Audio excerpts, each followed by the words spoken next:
Hi everyone, welcome to this episode of Vision Quest. My name's Ashley Apar, and if you have listened to and or watched this before, thank you so much for coming back. Love that for me, love that for you, love that for us all. And if you haven't, and this is your first time, special welcome to you. This is a podcast that I will be having on my YouTube channel and on streaming services that basically is just a fun place where I get to talk to people that I enjoy and talk about things that they are passionate about. So there's going to be a wide spectrum of topics, and basically we start with asking the guest some questions just about them that'll get you to get to know them a bit better and kind of just foster a sense of vulnerability and openness, you know, because that's what I'm all about. And so today we have a very special guest. Cara, welcome to the show all the way from the bloody tippity top, not really the tippity top, but the other end of the country that I'm on right now. How are you doing? Gold Coast. Good. Gold Coast. How are you? Thank you for having me. Oh, absolutely. I'm so excited to talk to you. I feel like, so we've known each other for a while, but kind of peripherally through friends, but we've always vibed. I've always felt very good energy from you, as the teens would say online these days.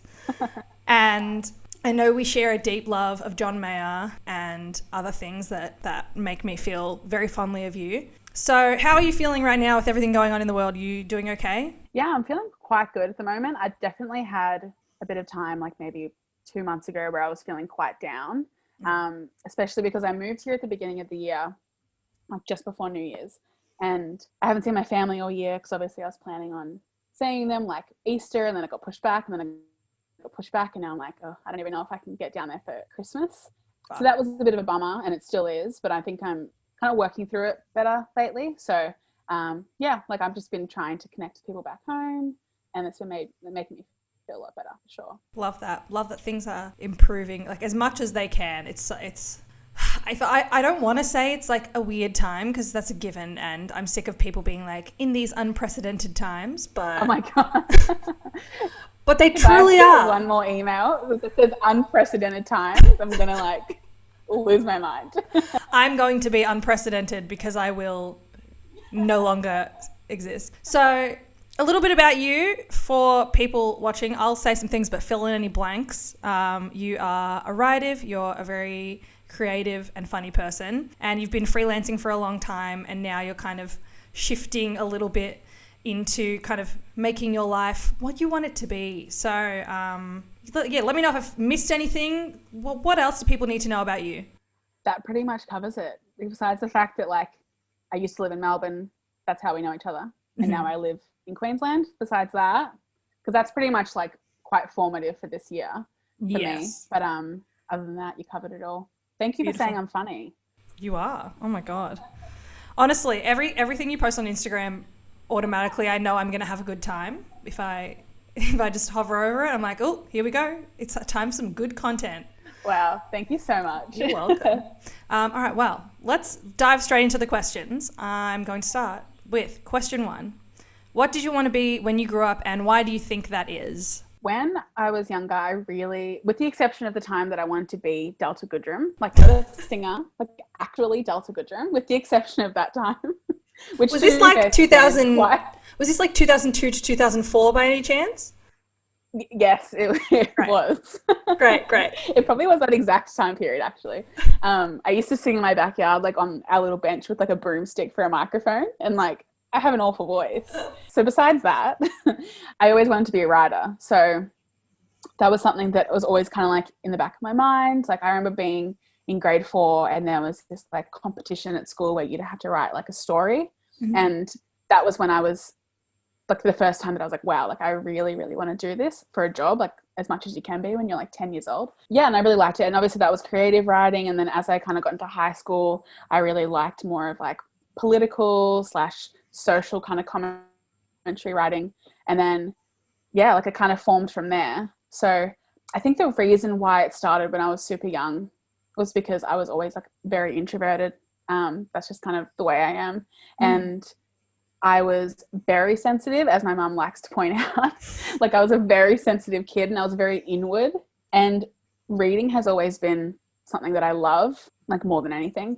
And I read so much when I was a kid. So I think just the fact that, like, you know, it sounds so cliche, but when you're quite shy or introverted, you kind of go inward and you read and you use these stories to kind of feel great about life. And that's what I did. And so I think writing just like naturally followed for me. Yeah, I did similar things, but it was like playing by myself, but like making universes up that just didn't exist, which now some might say is like some kind of, mental illness, but we don't need to worry about that because I would never say that. Great, thanks. Well, I'm in therapy regardless, so it's fine. Everything's going to be fine. Yeah, that makes a lot of sense. I feel this also, I'm not trying to come at kids that don't have big imaginations. They're fine too, but like I do feel bad for people who don't have the ability to like put themselves in other people's shoes, because it's useful just to be empathetic. Like, oh yeah, it's just a general life skill that no matter what age you are, like to be able to do that and to be able to think like, what is this person feeling, or what would this be like? It's just, yeah, I guess even no one thinks of that as imagination, but it is, because yeah, exactly, because you have to be able to have that ability to put yourself in someone else's shoes. That's a good point, actually. Definitely.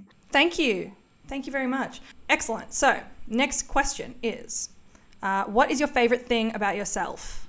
When you sent me these questions and I read this, I was like, oh, okay, what's my favorite thing about myself? Like, I feel like this is quite a confronting one, probably especially for women, because we're not really taught to think about our favorite thing about ourselves.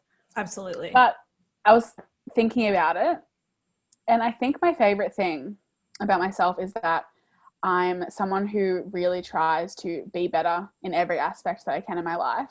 And I don't think it's one of those like unhealthy, like I'm never good enough things. I just think, especially when it comes to like my mental health and, how I treat others and my relationships and my friendships and stuff like that, I am always kind of like analyzing my actions and like how I'm feeling, and I want to be better.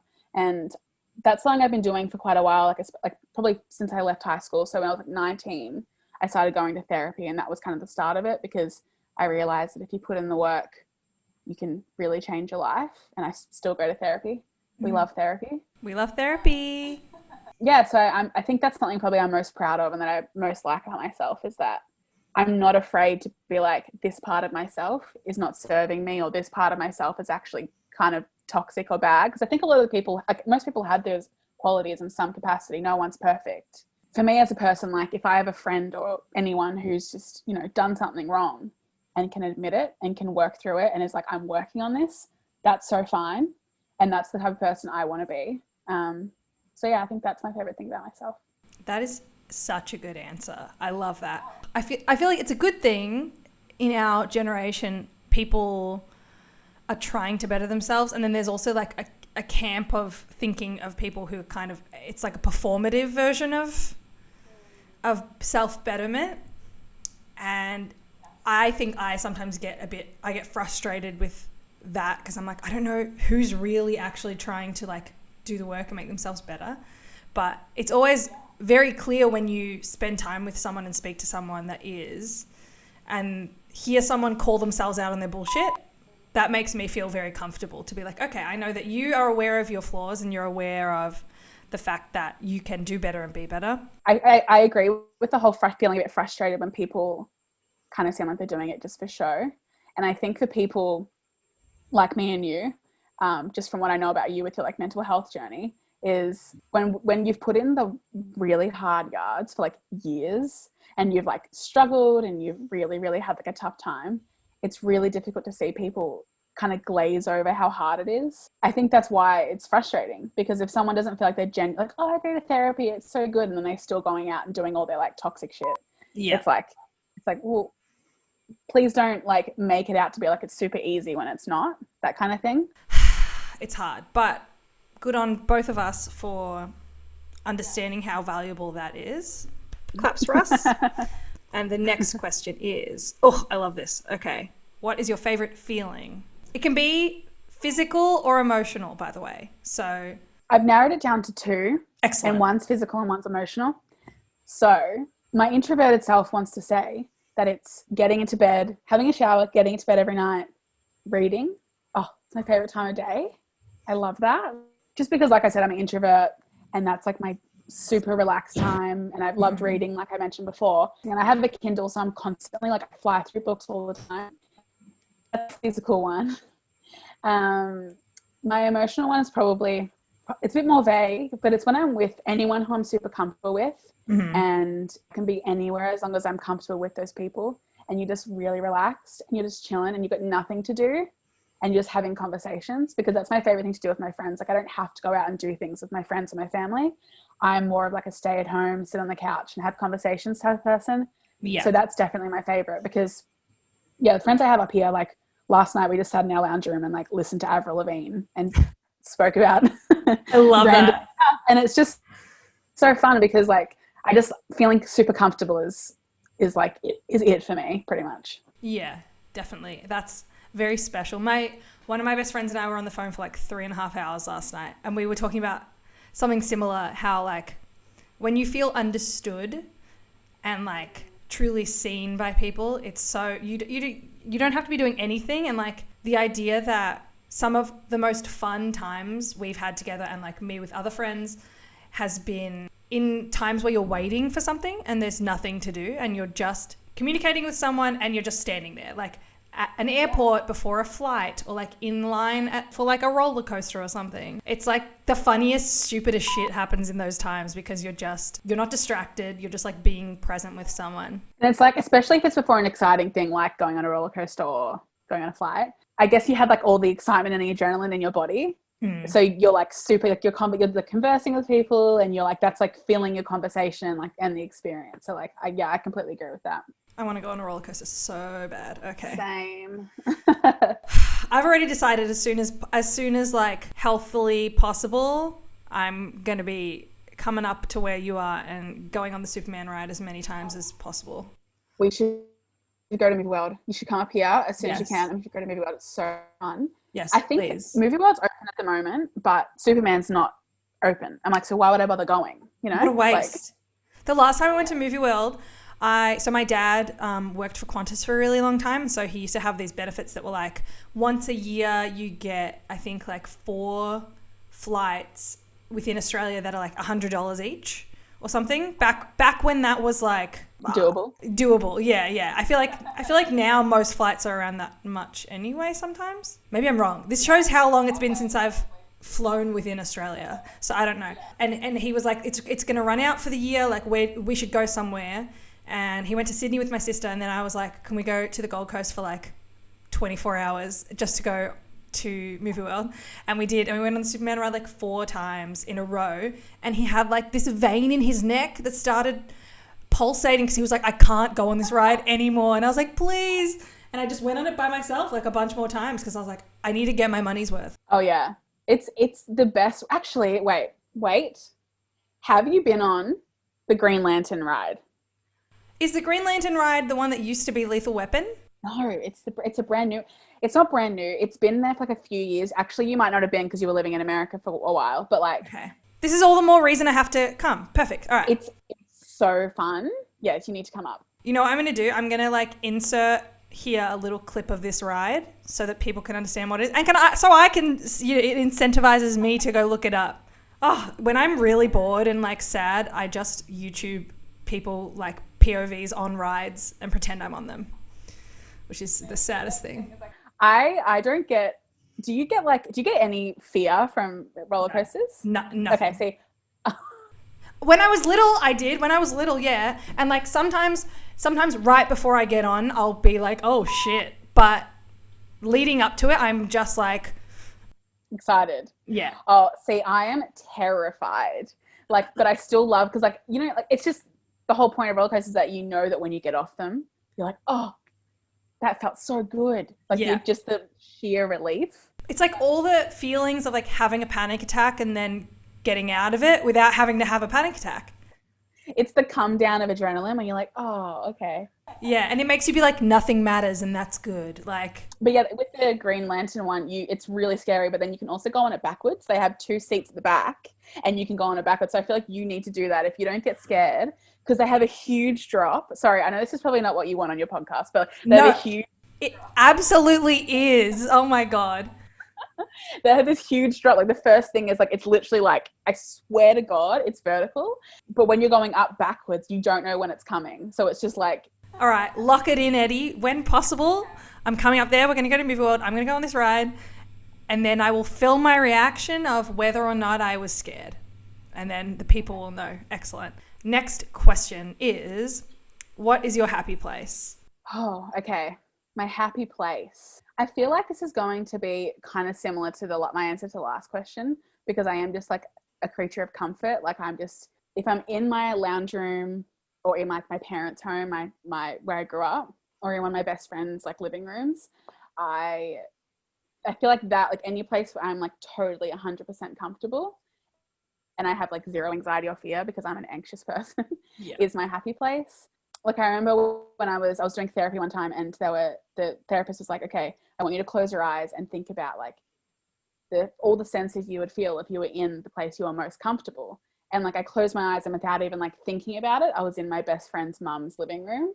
And it was just like, which is just because like she's just so amazing, and she just makes me feel completely comfortable and like loved and everything. And I think that kind of spans, you know, my like her place and also my mom's house and even my place here, because I've really made a point of when I moved here, because obviously it's so far from my home, I made a point to make my apartment as comfortable and cozy and like me as I wanted to, because I knew that because I am like a homebody, if I didn't have that, I might get more homesick and stuff like that.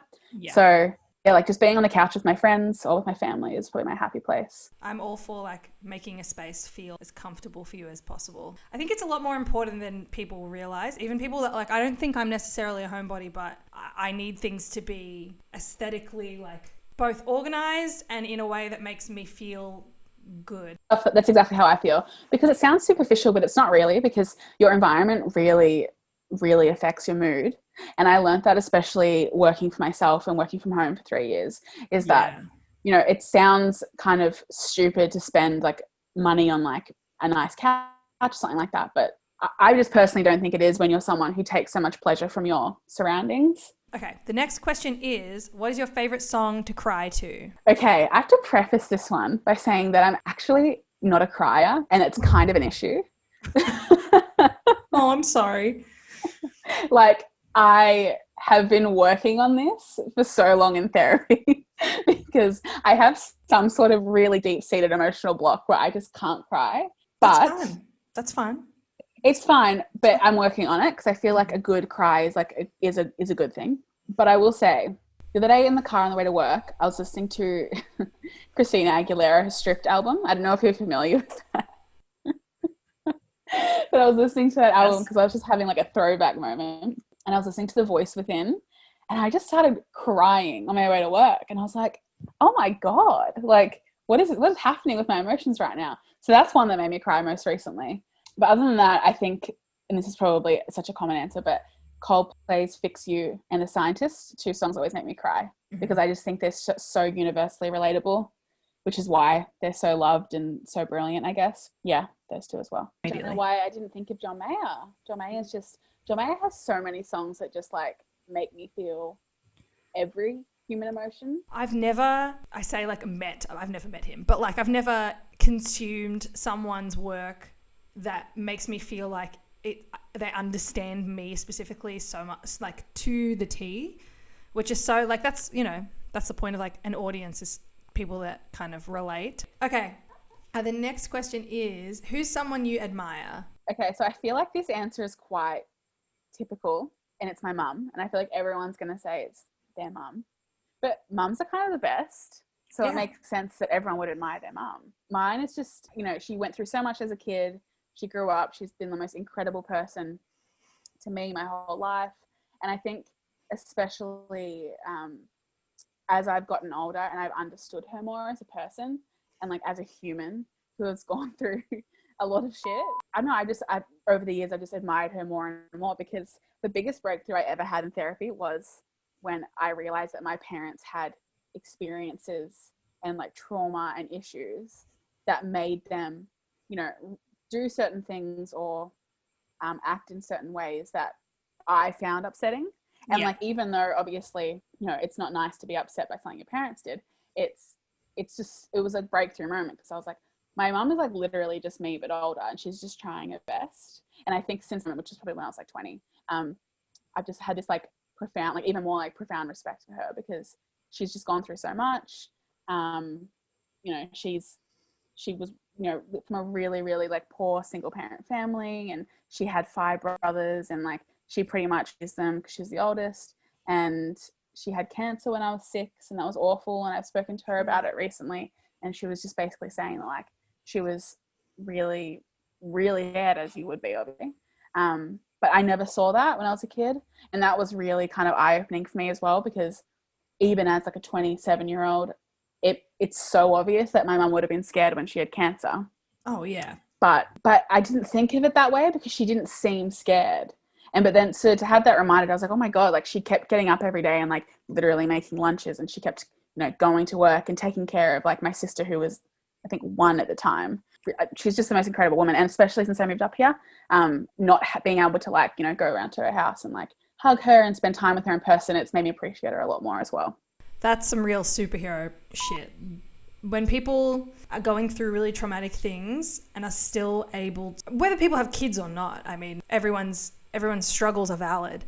But the fact that someone could be going through something like that and be responsible for 2 human beings' lives and not at any point show you how hard it is for her, like that is so admirable. So love that. Shout out to your mum. What a queen. Go Tracy. She probably won't listen to this. She doesn't know how to use a podcast app, but you know, Tracy, I love you. Love you, Tracy. Shout out. Also, classic mum name. We love Tracy. We love that name. One of my friends actually said to me one day, he's like, you know, not knowing my parents' names, he goes, the most classic Australian names are Tracy and Wayne. And I was like, that's my parent. Like, are you joking right now? Like, those are my parents' names. Next question is, what's some weird kids stuff you used to do? I used to write home and away fan fiction, and I used and to make it even worse, I used to run my own home and away fan site. Oh my God. So that's probably the weirdest thing I ever did. There's so much to unpack here, but like the fan site in particular was a serious job to me as a 12-year-old. Like I was like, this is not a joke. This is not a hobby. This is a job. That's amazing. And it was just one of those like Yahoo 7, like, you know how you could make basically like a Tumblr, but you could make like a little website. I eventually got to a point where I like hired, they weren't obviously being paid, hired some like random person from Tasmania to help me manage my fan site. I don't even know how I did that. Like, I don't know why they wanted to do that, but like they did. It's amazing. It's just the weirdest thing. And my fanfic was so horny as well for a 13-year-old. Like, of course it was. That's beautiful. I've like gone and read some of my diaries from when I was like 10, 11 and be like, she was very horny. She was feeling something. She was feeling a lot of things. She was going to the toilet and peeing and being like, why does this feel good? Why am I holding in my pee all day? I've searched so far. Like I know that my fan fiction was on fanfic.net or something like that, the classic website for fan fiction. But I've tried searching for it everywhere because I never deleted it, but they must have like purged people who haven't logged in for a while. Yeah. And my masterpiece went with it, and I'm really sad about it because I would love to read what I wrote when I was 13 about one of the guys on Home and Away that I was obsessed with. Oh, I want to read that. I would want to do a dramatic reading of it. Yeah. I will try again to find it afterwards. I'd love to send it to you just for the lols, because I know that you would find it just as funny as I would. Oh my God, absolutely. I do have to say though, I was a neighbour's kid, not a Home and Away kid. So there is that. I'm going to say that. I knew you were going to say that. There is that. But it's okay. We can agree to disagree. It's fine. I do know my mum watches Home and Away, so I know who everyone is, and I still know all the shit. So I'm not going to be behind. Australian, that information is just like embedded in our brains. Like I didn't even watch Neighbours that much, but I still know the Neighbours characters. So yeah, I think it goes both ways. As long as you know that it all went downhill in 2006 when Stingray died, that's all you need to know. So the whole storyline was that he like had some kind of illness and was going to die and then survived and had this surgery that was like really risky. And it was like is he going to die or live next episode? Find out tomorrow. And then it was like, they're all having a street party and he's like, I'm fine. Everyone's like, yeah. And then he's like, look, I got my first tattoo to celebrate. And everyone's like, yeah.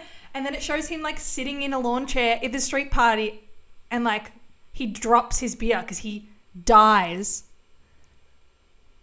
from getting a tattoo. Do you think that was just like conservative neighbours writers trying to get the young generation to not get tattoos? Yeah. It's crazy, but also like that is a great twist. I was like, fuck you, but also never would have guessed. And I feel like they're always killing off people in the same ways. So good on them for thinking of something really unique. All right.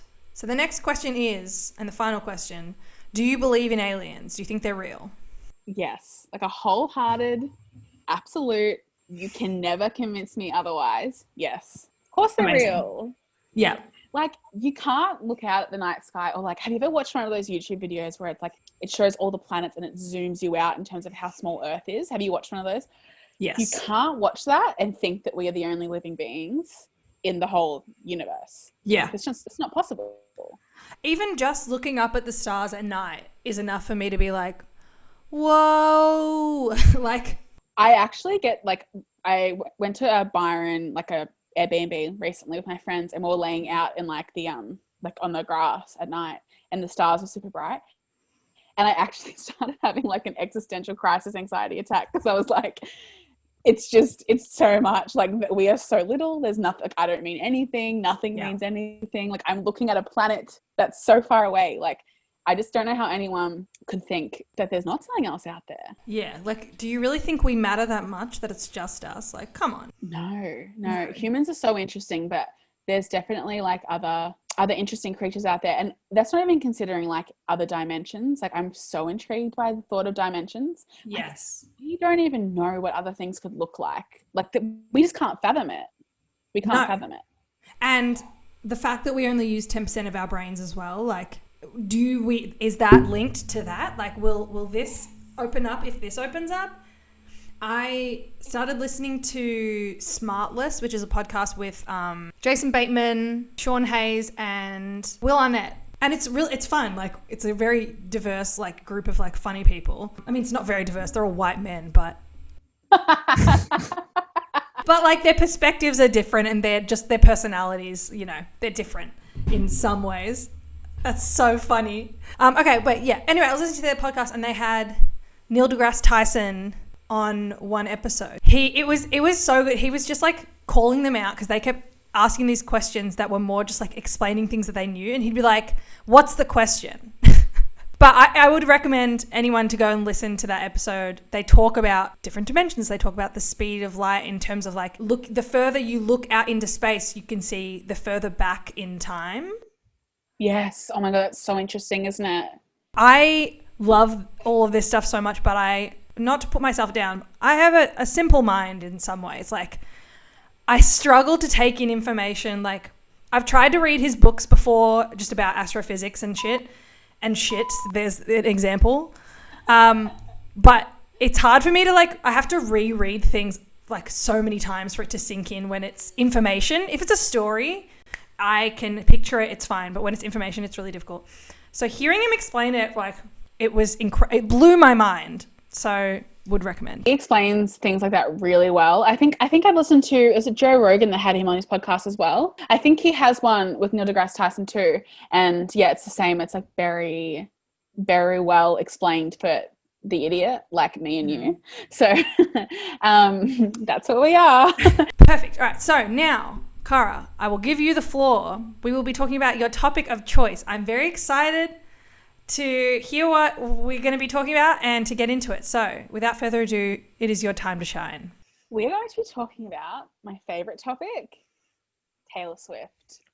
And I know what you're thinking. Wow, what a basic white bitch thing to do. But it's just who I am, and I'm not ashamed of it at this point in my life. Yeah. As the Jonas Brothers once said, I am what I am. I can't help myself. If you don't like it, get with somebody else. Exactly. And that is just my life motto at this point about Taylor Swift. Yeah, I have so many opinions and feelings on Taylor Swift.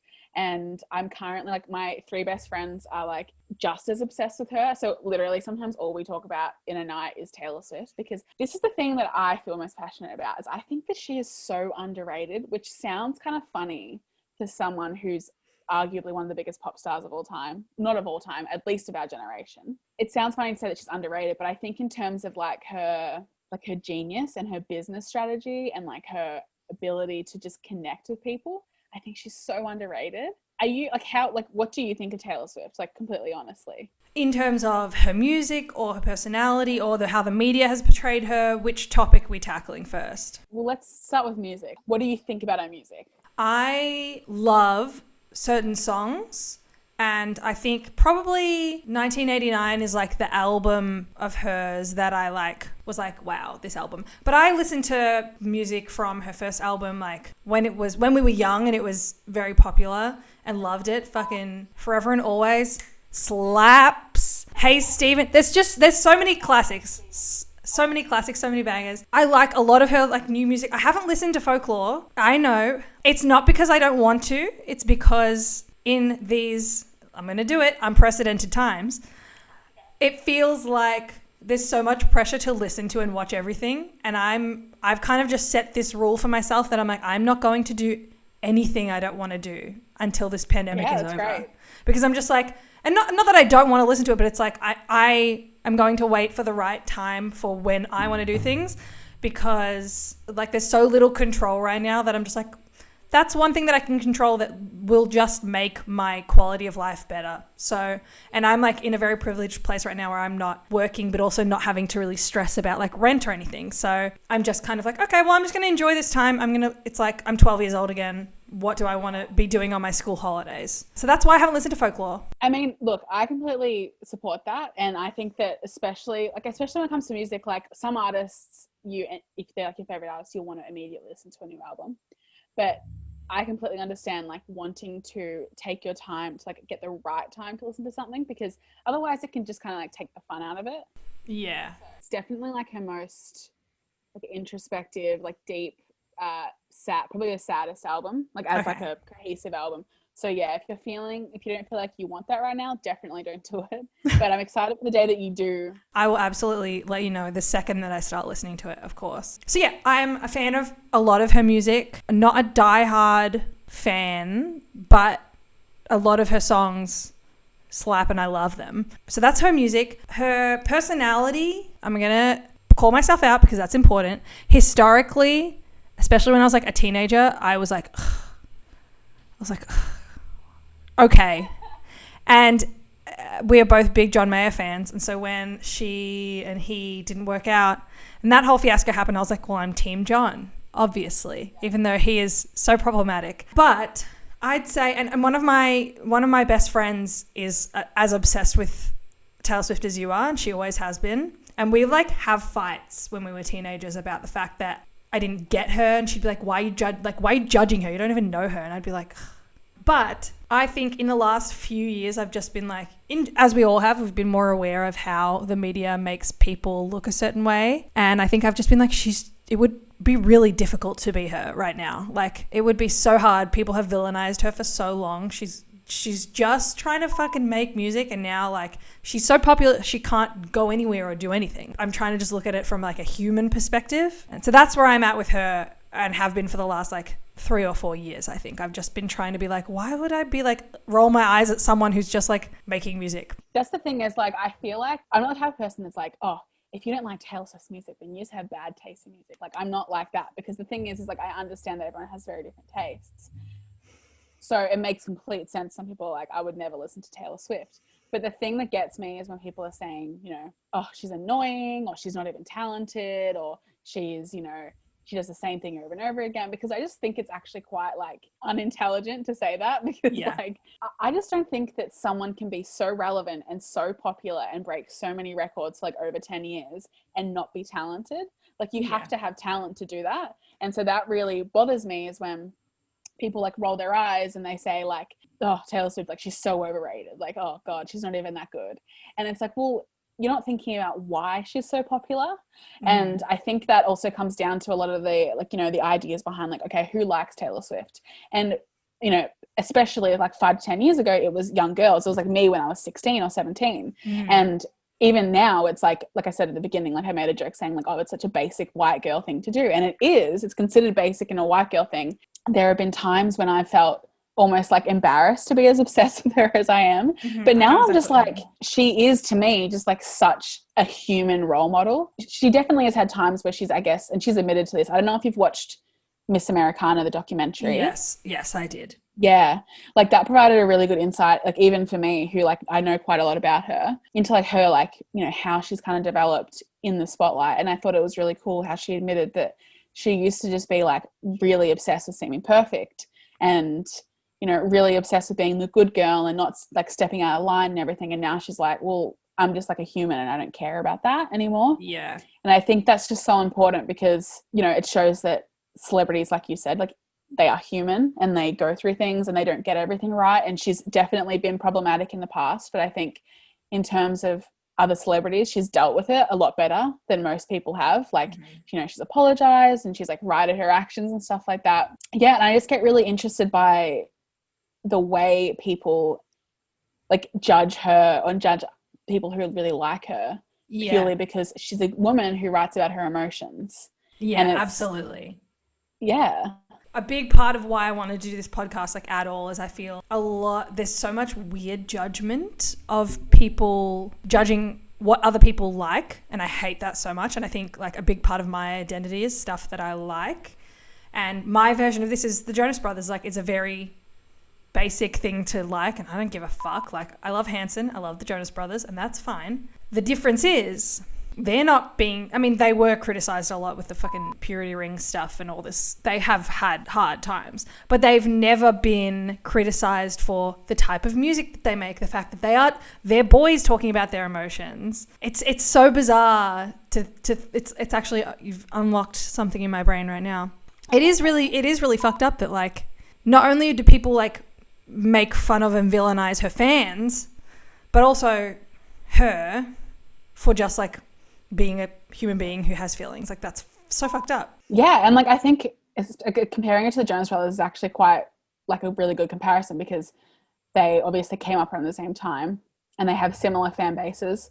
And you're right in saying that, I mean, I'm sure people do look at the Jonas Brothers and Jonas Brothers fans as like silly teenage girls, which is obviously ridiculous as well because I love the Jonas Brothers too. And we're silly women. Yes. Silly women. Exactly. Yes. We are women. We're not girls. Yeah, but it's funny because it's like they don't get criticized for writing out their emotions. And I think, at least not widely, and it's actually funny because before when we were talking about John Mayer writing about his emotions, and it's like not a toxic masculinity thing like he's not doing like the typical like facade of being macho and like emotionless, which is what we love. And he gets praised for it, whereas Taylor Swift and people like Taylor Swift get like, oh, they're emotional, they're crazy, they go off with all their exes and blah, blah, blah. And it's like, but the thing is that like, she's so popular. Like, these are emotions that people are connecting with. Like, she wouldn't be as popular as she is if her fans didn't take those songs and think, oh my God, I understand that feeling 100%. Yeah. So it's funny to me that she's criticized for the very thing that makes her the most successful pop star there is at this point in time. It's really funny to me the way that like people can't connect those two things in their minds. It's interesting. And I do think that the distinction between the man and the woman pop star is really interesting as well. Yeah. I think we're kind of taught when a man is vulnerable with his feelings, it's weird because I think societally men try not to do that. But when they do, they're rewarded with it, which is a good thing because I think we should encourage that in men. But men become more popular with women when they do that. But when women do that, they become less popular with men. It's like, I was talking to a friend about this last night. It was so funny. She's like, is this just me? Is this controversial? Or are men just boring? Like, and I was like, no. I was like, sometimes people can be boring, sure. But I mean, I have male friends or like partners that I've had that I get along with as a friend. But I think the thing is, the reason why there are a lot of females that don't have male friends, like just platonic friends, I think, is because we're so used to being able to communicate openly and honestly with each other. And that's such an important thing. And like, that's why women live longer. That's why women have like less health issues, is because we let our feelings out. And men have been taught that the only person they're allowed to be vulnerable with is their mother and their eventual partner. So when they have a partner, that's why they treat you like their fucking mother, because that's the only relationship they have to like map onto for vulnerability. Yes.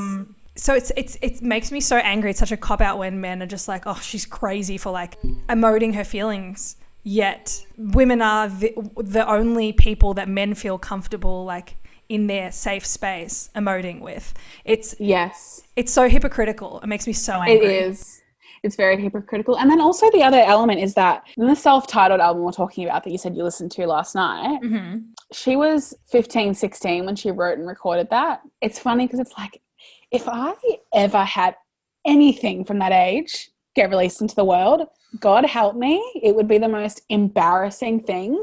Like the thoughts that I had, the angst, like the emotions, like these powerful emotions that like every teenager goes through. And she did it and she released it to the world and everyone like, you know, listens to that and they think, oh my God, what a crazy bitch. But it's like, she was literally 15. Like she was going through like her first love, her first breakup, she like, you know, being bullied at school and stuff. And it's just, I think people look at it through the lens of like, because she's a celebrity, like what you're saying before, because she's a celebrity, she's not a human, and therefore she hasn't had human experiences that are the reason why she has these thoughts and that she's written these songs. And she has this song on Folklore called This Is Me Trying. And it's one of my favorite songs because I think it's one of the most vulnerable songs that she's ever made. And the whole song is actually about just her saying, you know, this is me trying to be the best version that I can. At least I'm trying. And she's saying, you know, all I do is try. Like all I've ever done is try. Like it's never come naturally for her. Which I think is another thing that's, you know, good for people to understand, is that she's worked so hard for what she's achieved. And like, I don't know, like maybe people don't understand that. Maybe they don't like her because of it, because maybe like they think that they could never achieve that or something like that. I don't know. It's really interesting because that she's like, you know, outwardly being like, I am trying so fucking hard and that's why I'm here. I thought that was really powerful when I listened to that song the first time. Yeah, that's a great message. And like, I think sometimes when people get really successful at a young age, like obviously people get jealous of anyone's success at any point because they themselves wish they could create something like that for themselves, or it's something else, you know. But I think people hold on to that when it's someone who's done something from a young age and they think, oh, it's just because it was a fluke. It was because you were young and this and this and this and this. And it's like, no, young people can try really hard and work really hard too. Like, yes. Like even for those people who, you know, are like, you know, one hit wonders or whatever you want to call them, they still work hard. Like you can't say that like, you know, someone who had like one worldwide hit and went on like one worldwide tour didn't work hard. Like that would have to be such a hard thing to do. Yeah. And then the fact that, you know, she's done 10 years of that, it's like, it can't be a fluke at that point. That's not a fluke. Like that is like smart business decision after smart business decision. And it's, you know, it's reinventing yourself and it's growing and it's connecting with people. And I think one of her biggest strengths as an artist is the fact that she connects so strongly with her fans. And I think that's why people think like, you know, Taylor Swift fans are crazy. And it's like, well, we kind of are, because like we believe so wholeheartedly in this person. And I think that's so powerful when like you actually don't fully know someone. Like obviously I'm never going to, as much as I want to, I'm never going to know Taylor Swift personally. Yeah. I mean, I hope to one day, but I just don't think it's going to happen. There's time. Yeah. Yeah. I just think like there's something so powerful when you truly wholeheartedly believe in an artist who makes you feel like safe and makes you feel understood, especially when you're going through those really formative years. And honestly, when I used to listen to it when I was 15, I still feel the same way now, especially with Folklore. Like Folklore was such a incredible thing to like be given randomly from her, because it's her most, like I was saying, it's her most mature album, and I'm 27 and a lot of her fans are the same age, and it's just completely what you need to hear in like a mid to late 20s stage in your life. Yeah. I just, as you can probably tell, I'm just like, I have so many thoughts about Taylor Swift. Like, but it's incredible. It's a good thing. I feel the same way, like going back to like them having to work so hard.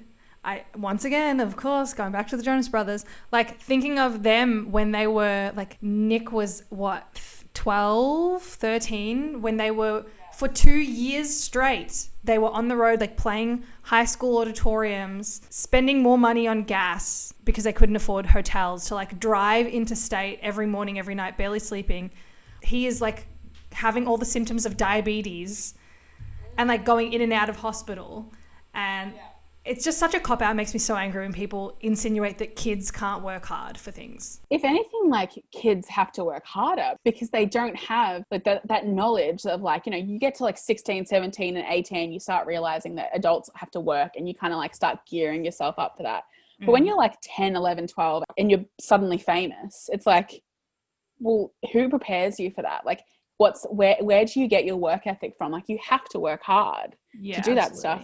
And then even just like taking into consideration like how hard it would be to suddenly be in the spotlight and to have like all your relationships talked about, like constantly you're like, people are in love with you and people hate you and people don't care about you and they're saying awful things.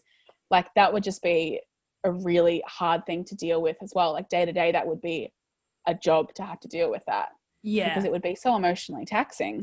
Like, just because it's not a physical thing that you have to do each day doesn't mean that it's not a hard part of the job. Let's talk more about the relationship aspect of it as well. People have been so critical of her for just like being in relationships. Is that just me, or? That has to be probably like the biggest criticism of Taylor Swift, I think, is that, I mean, maybe less so now. I think it's gotten a bit old now, especially because she's been in like a relationship, I think, for like 3 years. So people are kind of like, can't really talk about how she's always breaking up with people. But definitely like 5 years ago, it was like a constant thing. And that's why she wrote songs like Blank Space. Like, that was completely just to take the piss out of the fact that everyone thought that she was like a constantly getting with people and breaking up with them, which again is just like, isn't that just what your 20s are for? Like, finding people, breaking up with them. And when you're like the hottest person alive and like the most popular person alive and you have access to like Jake Gyllenhaal and John Mayer, why wouldn't you? Go for it. I would have dated, if I was Taylor Swift, I would have dated way more people than she dated. Yeah. So you have unlimited access to pretty much anyone. Why wouldn't you take that and run with it? Absolutely. And normal people date as many people as she did, if not more, if not, like, why does it matter? Yeah, I think it comes with a lot with like the aspect of people thinking that, again, like, celebrities are public property. Like, I am allowed to have a very, very intense opinion about Taylor Swift or Joe Jonas or Nick Jonas, or, you know, I don't want to leave Kevin out, or Kevin Jonas. So, you know, like, so, you know, people think because they're in the spotlight, they're allowed to have that, like, that opinion, whether it's super positive or super negative, and then it doesn't really like matter or affect the person as like an individual. Which isn't true, obviously, because if you have a million people tweeting about how you're a slut who can't choose a guy, you're going to hear about that and you're probably going to be affected. Absolutely. And how much would it affect the kids that listen to her music? Like, and grown-ups, like you said, most of her audience is like in their 20s now. But how much it would mess up young girls so much to see their idol being treated this way for just being themselves. Yeah, and I think that's a really powerful thing about how she never stopped writing about love and writing about boyfriends. Like, even though she was being so heavily criticized constantly, she never stopped doing it. And I think that's really powerful because it showed her fans, like, I'm just not going to like stop expressing my emotions because every magazine's saying that I'm, you know, a stupid girl who can't keep a boyfriend. And I think it comes down to like also the part of like what I was saying before about the relationship with her fans and just like having that trust and like knowing that like it's okay to feel angry and sad and, you know, vengeful and stuff like that about your ex, and like say it and then let it go, because we've all felt those emotions about exes before. I mean, I know I have. I'm going to definitely, after this, I'm going to go and clean my house to some Taylor Swift. Yes. And I mean, I do that every weekend, but that's just, you know. Especially today. Yes, exactly. Yes. What's the number one thing you and your like group chat that's primarily Taylor Swift? What's the main thing you guys like talk about her? Is it just gushing over how good certain songs are, or? Well, since she released Folklore, because I mean, I'm sure you know that Folklore was like completely a surprise album. Like, no one knew it was coming. Since then, it's been kind of like digging back like old songs where she's kind of, because the thing is like, even though Folklore is a huge like departure from her old music, she still has like you know, knitted all these like threads through her previous songs, and you can link them back because she's still the same person. And that's, you know, her evolution as an artist has like really naturally grown from what we can see as like her personality has grown, or the experiences that have shaped her. So we talk a lot about that. We talk a lot about, you know, oh my God, did you notice this? Like in this song, I was just listening to like Fearless, and I noticed this, and like this connects to folklore. But other than that, one of the biggest things we get worked up about is the whole, you know, having her music stolen from her and like sold beneath her and things like that. Because as diehard Taylor Swift fans, and I think a lot of people who aren't even like super big fans of hers, it's just really, really like heartbreaking to think of that. Like I can't imagine how that feels for her to have like essentially her diary and her whole body of work up until 2 years ago. She has no ownership over it. It would just be awful. Yeah. So we talk a lot about that. We talk a lot about how, you know, when she comes out and makes a statement about it, or if, you know, one of the guys who bought it makes a statement, and we just like talk about all how messed up the situation is, that some people are still not on her side when she's so clearly been wronged by the industry. I know Scooter Braun was like involved, and he's bad. And he's bad, which makes me sad because I love Ariana Grande. Yeah. And so do we. That's the thing. We've talked about that a lot as well, is that Ariana and I actually, and Shawn Mendes, I used to be quite a big Shawn Mendes fan, just like in terms of I really liked his second album. We talk about how, like, you know, a lot of celebrities came out in support of Taylor Swift because as artists too, they understood how bad her situation is. Except for the people who are associated with Scooter Braun, which contractually makes sense. Like I'm sure Ariana Grande literally legally can't come out and say anything. So you can't really hold it against her. But at the same time, yeah, we all love Ariana Grande too. Like she's such a queen. So amazing. Yeah, it is really interesting because he's worked with some of the most popular artists, and then all of a sudden he's done this really awful thing. So, and it makes me disappointed. Like I am a big, and have always been, Demi Lovato fan. We love camp rock. Ariana Grande, Taylor Swift, Demi Lovato have all had very similar things happen with like the media portraying them as like crazy and too emotional and all this stuff. Yes. And it makes me sad also that Demi Lovato like signed up with Scooter Braun like after that happened, didn't she? Yeah, she did. It's a bit like, yeah, why? It has to be hard. Like it can't be as easy as like, he did this to this person, therefore I'm not signing a contract. Like obviously there's a million things involved. There's like wanting to get your music out and wanting to do what you love and being able to like, you know, continue your career. Yeah. There's a million different things, but yeah, it's definitely disheartening when you see, especially a woman who has a very similar experience with the industry, like you said, just ignore this big thing that's going on and then post a photo that's like, I'm just signing a contract with this guy who just like stole this music. Like it's all good. Yeah. I mean, I'd love to know the details behind that. I'd love to know like what all those people think about the situation. Yeah. I imagine with Demi specifically, just at the point her career was in when all of that happened, I think it would have been like a strategic move where her career was kind of plateauing downwards anyway, and then she was kind of recovering just personally, and then she relapsed, and then I think she kind of was like, I need to sort everything out, but still shady. Yeah, it's a bit shady, but then we also have to take into account the fact that like many people, including Taylor Swift, have said that he's a very manipulative business person. And so you need to take into account, like, for all we know, like Demi Lovato or other people have been manipulated by him. Like, yeah, especially like, I mean, I don't know how long Ariana Grande has been signed with him, but I know that she's around our age and she's been making music for quite a while. So for all we know, she could have signed a contract, like a 5 or 6 year contract back then. Like, who knows? Yeah. There are just so many details that are unclear, but yeah, it's hard not to kind of think it's a bit shady when you have all this information coming at you. And then, yeah. What are your thoughts on her girl gang era and all of the controversy behind that, and them kind of predominantly all, you know, looking the same, being beautiful, beautiful human beings? Yes. Everyone is a beautiful human being, but particularly beautiful. Yes, models. How do you feel about all that? So at the time, I didn't really care. I wasn't like obsessed with that group of people. I wasn't like, oh my God, this is an amazing feminist move. Like I wasn't like that. Yeah. I kind of was like a little bit cringe at times.